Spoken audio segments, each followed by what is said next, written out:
figures emerge that are extremely compelling, it helps to build story around those people. And I think, he's a really good example of why there's optimism in the air, I think, about all this. So, yeah, and, vote with your, talk about it. Let them know, let people know. And that's the best shot.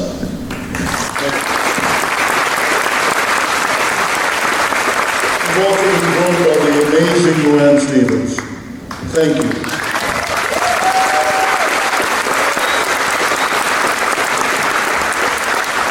So what's next for Luann after Longmire? Anybody got any offers? I don't know, I think I'm going to go in and talk to my agent. I live in Dallas, and I don't know what I should do, really.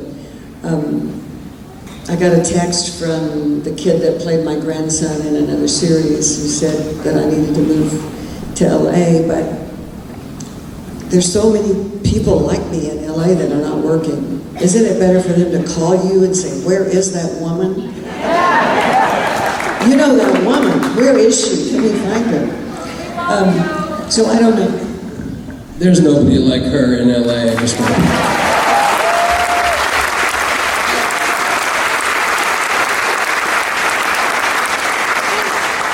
Adam has a crush on me, so don't listen to anything he says.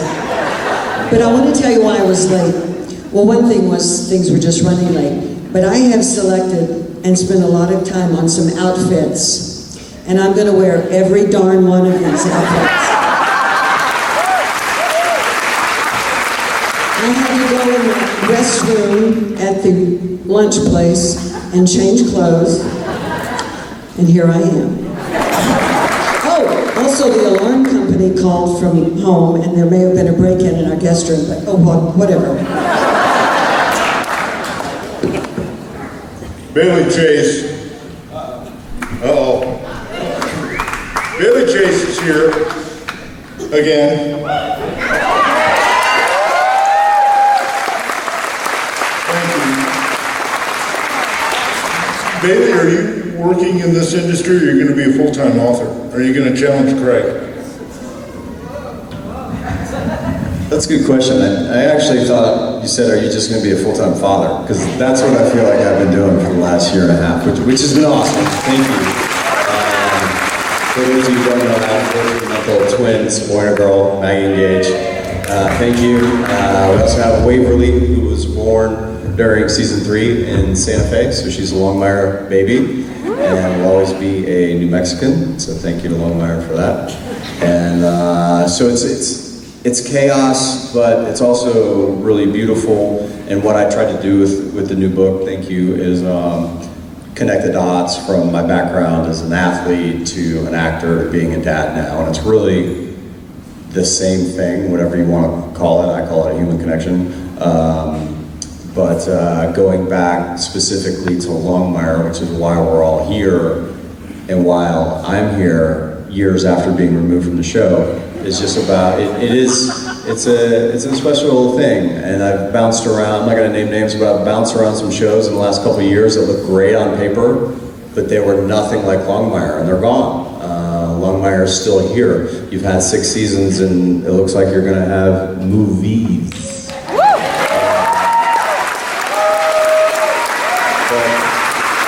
Going forward, other than being in the movies, I would like to find another series, like a Longmire. It's not going to happen, but something special, something where there's a great cast and crew who overachieve on a daily basis. That is what I'm looking to do. We do owe a question from this side. Okay? All right, very top. We'll start there and work down. So can you, the special effects, the directing, the actors, give an example of how you all worked together to get a scene developed? Any more.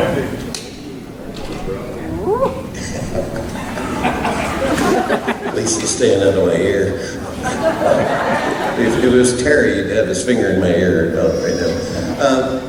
For us, it starts with concept meetings, it starts with concept meetings, and they ask sometimes crazy ideas. Can you do this? And you try not to look at them like they're stupid, and you go, sure, maybe. And most of the time we can figure it out, but it takes a day or two. Then we test, whatever it is, we test it a lot. And if it's something that's going to go on to an actor, if it's a device or an explosive or something, we test it on ourselves. Usually I try to test it on Maggie or one of the guys that works for me, but we call that ourselves. And then we take it to set. We usually do a previs, which is a video of it. We show the director if we don't show him in person. And then we go ruin someone's life for the afternoon.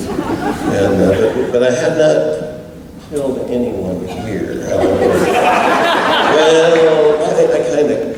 I didn't kill him. I made him leak a lot. He was leaking that sticky stuff for a long time. Days from what I remember. Yeah, and we were crying together over there. Yeah, but for us, it's just they just come up with an idea, and then we try and fulfill that idea. Randy, you haven't shot anybody on the cast? Oh, I shot one a couple times. I didn't say we haven't shot anybody on the cast. I said I haven't killed anybody. Well, like I said, we didn't shoot you. Well, other than... I didn't. We wanted to. When we have these meetings and they say, well, it is a cast member, we really don't want to shoot him. Can we CGI this? I have a little snip and call everybody names in the room, and then they say, well, can you show it so they don't hurt him? And then we put it on the actor and we walk up and I whisper to him really quietly, there's 100 people watching you. If you whine and whimper and snivel when this is over, they're going to think you're less polite. So there is that, and then, so they have that look on their face like they've been electrocuted, and it goes really well with the scene, and then they don't say anything afterwards. to us anyway. That's about it. I know you guys have a script. How often do you ad-lib? This seems a couple times that happens. And secondly, how many do you do all your own stunts? All right, did you get that? I missed it. How often do we ad-lib? Well, today for starters. Making this up. The scripts are really good, so there's no great urgency or need or desire. Certainly not on my part. If I feel the need to say something, I'll say it. Whether they choose to include it or not is their prerogative. Often I'll put it so it can't be cut out. There's not a whole lot of. There's ad-libbing like every show, but the scripts are really good. So there's not a. You're in trouble if everybody's making everything up all the time and feels the need to. Then you're kind of probably in a bad show. What was your second question? Oh, stunts. Well, I do all mine. Liar. Can I have a Hans for? Where's? Well, but there's not. Do we do a lot of stunts? I don't know. What do we do? I did say we haven't killed anybody on the cast. I didn't say stunts. Cast. We haven't heard any cast. I shot 2 guys in the second season. They had it coming. That was Cameron. Cameron, who I shot. He carried on like a baby and went to hospital. I said, dude, this is the greatest day of your life. You went to work and got shot.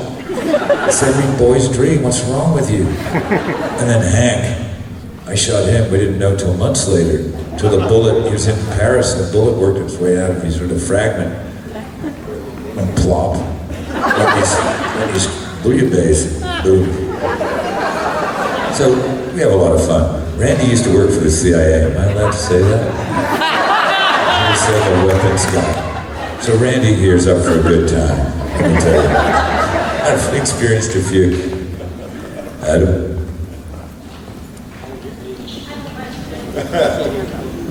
You can't hear anything? Rob Muppet. What do you say? Nothing.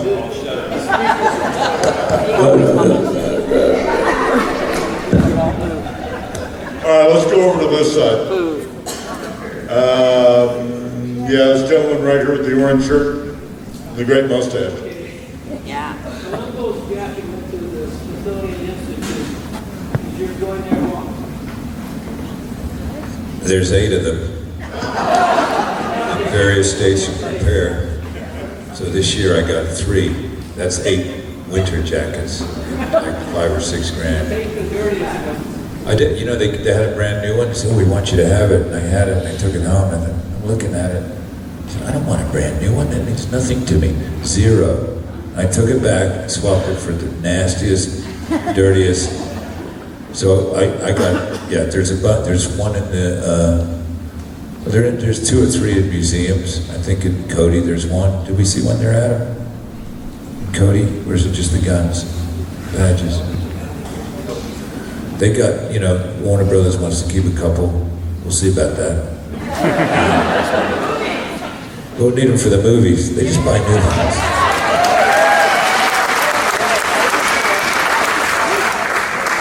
I do have a couple of Robert's shirts that'll be at the whiskey auction tonight. So my thought is they might bring more money if you bought the shirt off of his back. So, we'll try and talk him into it. There may be some peer pressure or beer pressure. Okay. I did have a couple of drinks at lunchtime.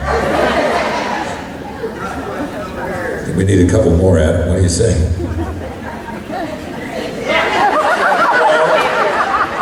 Can't hear. Question up there. That thing out there. But before about Brad, why he was taken off the show. Okay, baby. Thank you. Here we go. How much time you got? Yeah, it was a really hard decision. Came between season 2 and season 3. As you may recall, the show was originally on a different network. Things wasn't the right fit. And I had my first baby, my wife and I, on the way. And let's just say the contracts weren't great. And in addition to that, to begin with. And then in addition to that, because it is an overachieving show, I mean, it's shocking how much money Longmire doesn't have in comparison to how great it looks. I mean, it looks phenomenal. I worked on something on Fox last year that had 10 times the budget and it just wasn't nearly as good. So anyway, going back to that, I was putting a lot of pressure on myself to make more money, so that's my fault.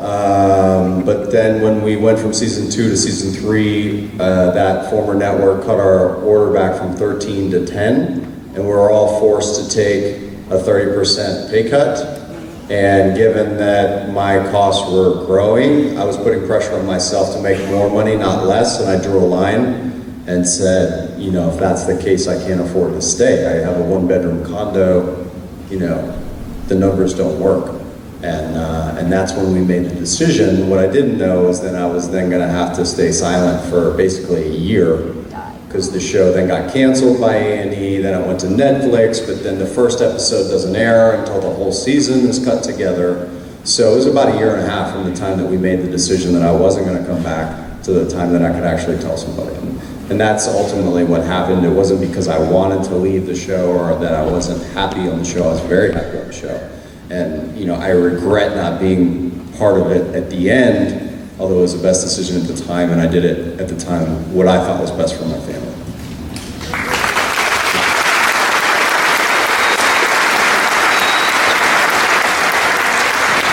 Is 6 seasons really a long time for a show to last?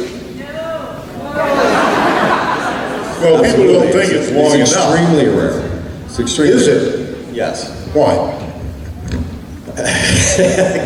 Because network executives get in the way and they mess things up. And it was kind of unbelievable the amount of notes that we got on that last show.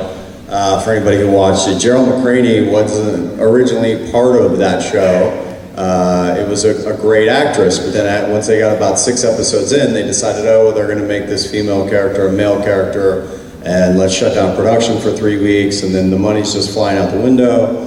And in my experience with Longmire, for the most part, the networks left us alone, and we got to make the show that we wanted to make, and it was very collaborative and creative. And that's probably the thing that I miss most, that I took for granted when I was working on Longmire. And all the decision makers were on set at the time, so production never stopped, whereas other shows, were waiting, just waiting, and people are in LA when we're in Atlanta, so it's very rare that shows go 6 seasons because there are too many chefs in the kitchen. Volumes for the quality of Longmire, the cast, and the crew. Questions? Let's go back over to this side. All right, we've got a lady with a baby. Wow. Oh my God, that's a little branch. Yeah.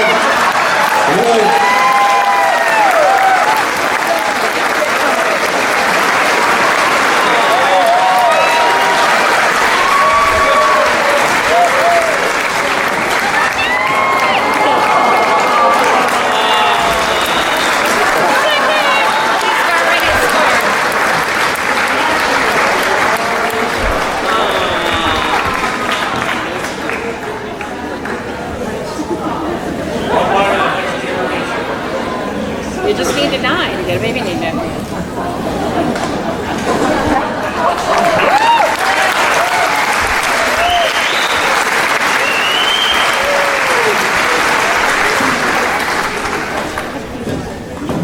You have to give him back.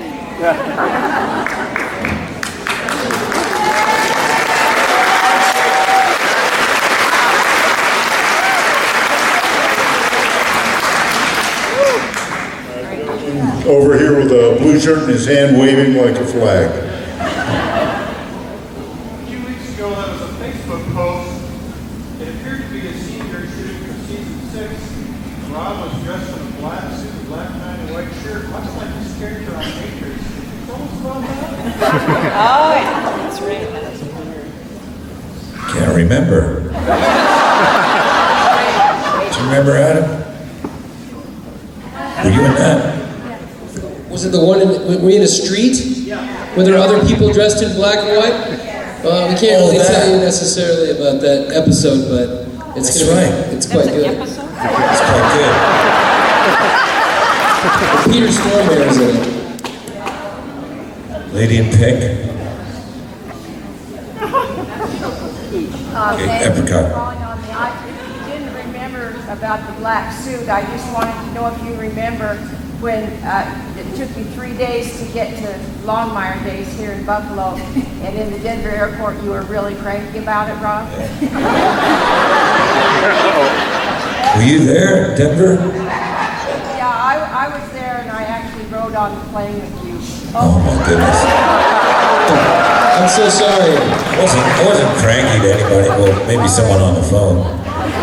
No, I had a 2-year-old with me, 2 or 3-year-old, and it took us from 5 or 6 in the morning till midnight the next day to get from LA to, and I had a 2-year-old, a 3-year-old. So it was just, I might have expressed my frustration that everybody here is expressed when you're traveling domestically. Adam Bartley and I had a fun trip the other day, didn't we, Adam? Why don't you tell us about that? Minneapolis. You mean from Cody? The legal stuff. Was anybody at the Cody Stampede? That was a pretty fun time. I mean, it's no Longmire days, but it was a good time. We were grand marshals in the parade. It's very exciting. We were going in the parade. We were on the top of the float, heading down the way, and we were going down, and Rob loves this story because there's like 5 people stationed throughout announcing, and now we have the Cheyenne motocross team, whatever, and we're rounding the corner, and they go, and from Longmire, it's Robert Taylor and Adam Bentel. Of course, Rob's crying, laughing, and then, sure the next one's going to be better. The next one's going to get it, and we get there, and it's Robert Taylor and Adam Bartel. But I got some sweet justice the next day, because in the paper, the Cody paper, they did a picture of the two of us up there, and underneath it said Adam Bartley and Robert Blake. I swear. He's in prison, I think.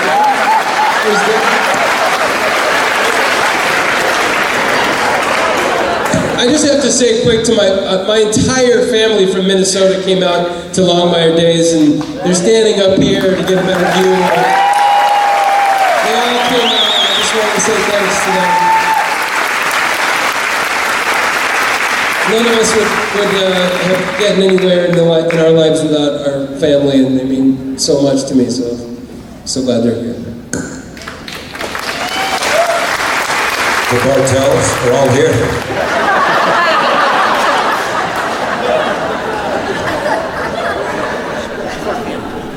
John Bishop, what do you know? John, you're performing, or you did perform, over at the Bighorn Mountain Festival. Is that today or tomorrow? My daughters and I, Fiona and I, are here. And, where are they? There they are. Stand up. There you go. Stand up. There they are. That's I. There they are. That's Fiona. So we're going to do a little, they invited us to do a 30-minute, we sing and play music together. And we're going to do the Bluegrass Festival tonight. Right. Yeah, do a little set. From 6:15 to 6:45. I have to just chime in and say that if you ever want to hear angels sing, they're right there. I'm telling you, don't miss it. They're unbelievable.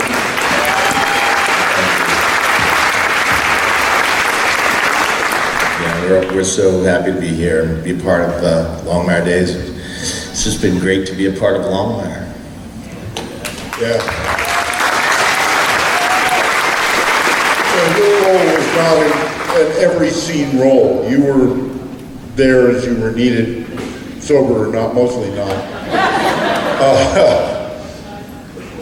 How big an effect did playing Longmire have on you and your career?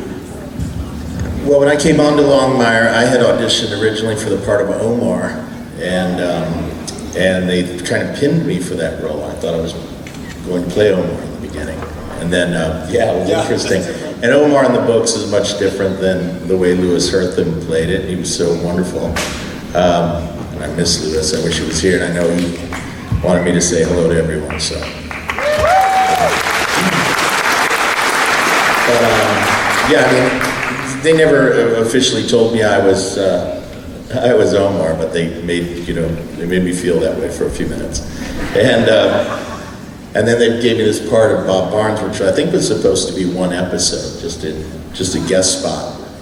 And we got on the set, and there was just a lot of magical things happening. Robert's daughter, Scarlett, was born while we were filming a scene together, and he was watching the birth of his daughter in Australia on an iPad.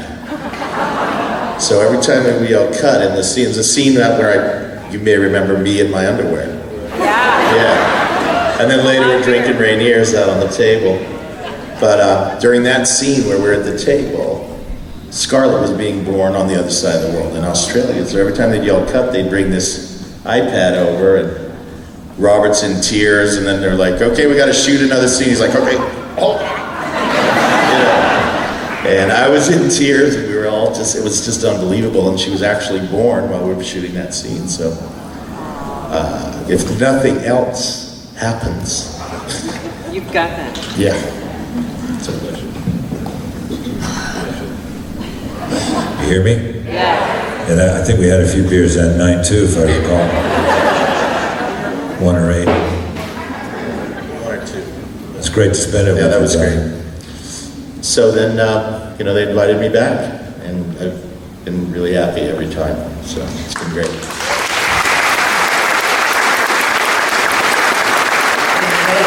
do the pub crawl. Not that you have any experience in that. Yeah, tonight's the pub crawl, as we said earlier. Starts at the Cowboy Carousel Center. Okay, I don't know anything about it.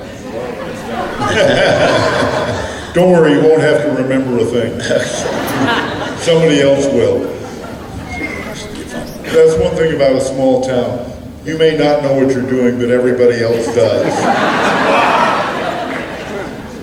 All right, back over here, gentleman in the red. Thank you, Robert. Yeah. Oh, okay. Question for Maggie Johnson. How many gallons of Maggie blood were produced for this coming season, and how many people up there with you may have caught some of it in some way?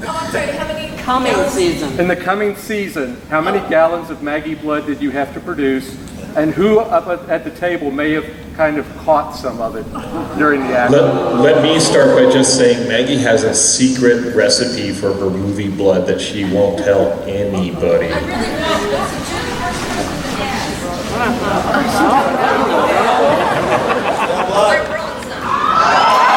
Your own vial of Maggie blood. I promise it doesn't stain your clothes.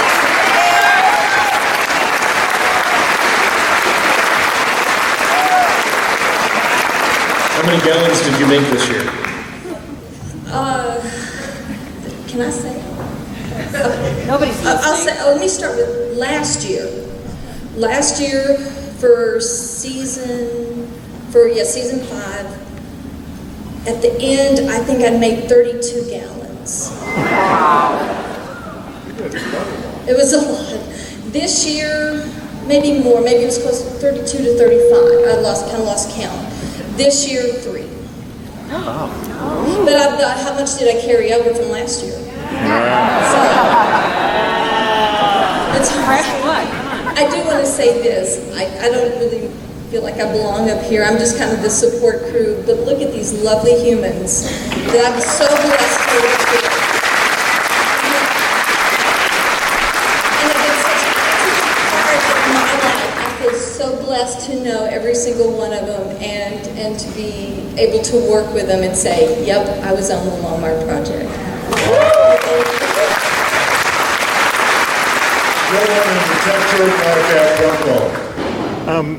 This is a question for everyone. How has the show changed you over the 6 years? Is that Glenn? Yes. Hey, Glenn. Hey, Rob. Welcome back, dude. Yeah. He's Australian. I don't know anything about that scene with the guys in the black suits. I don't know anything about that scene.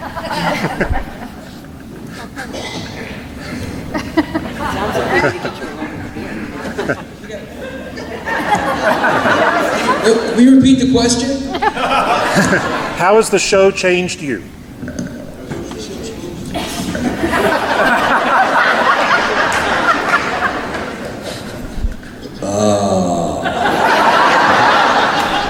Good start. Great answer. Yeah. No, it's opened up quite a few doors for me personally. And one of the closing moments I had on the show was with, we do a scene. It's the end of it's our last scene we're going to shoot for season 6. So each one of us gets a little send off from the crew, and I was okay. Everybody said, okay, that's a wrap for Zon, McLaren, and Matthias. Thank you, everybody. Yay! And then I grabbed a hold of Greer Shepard, who created this show. And I broke down. I literally broke down in tears because of how I feel about what she did for me in my life in the last 6 years.